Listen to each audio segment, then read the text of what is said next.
L'ultimo bacio alla sua bambina, quella mano posata sulla bara, difficile da staccare. Mamma Monia accompagna insieme a papà Pasquale e alla sorella Cheyenne la sua Nicole nell'ultimo viaggio terreno prima dell'addio. Nicole Rebecca Gaia Bellusci, morta a soli 24 anni sbalzata a terra dopo lo schianto della moto su cui viaggiava contro un palo telefonico sabato pomeriggio sul Montello insieme al fidanzato, anche lui morto sul colpo. Fa così male che mi sembra di non viverlo. Oggi penso a tutti quegli abbracci, sorrisi ed esperienze rimandate che vorrei regalarti e regalarci. Mi manchi.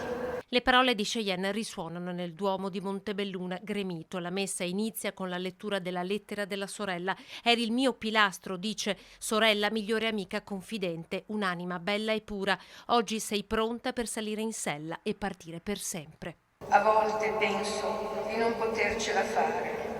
Poi guardo mamma e papà e penso che devo farcela per forza.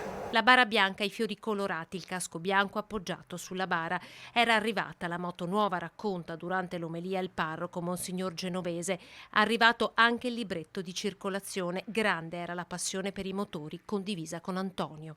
Se n'è andato improvvisamente un sabato pomeriggio insieme ad Antonio, che aveva incontrato da un po' di tempo e c'erano sogni da realizzare. Una celebrazione composta ma toccante. Domani nella chiesa di Breda di Piave l'ultimo saluto ad Antonio Cerruti, il 31enne alla guida della moto. Un'altra comunità chiamata a raccolta per sostenere un padre e una madre che dovranno dire addio al loro figlio.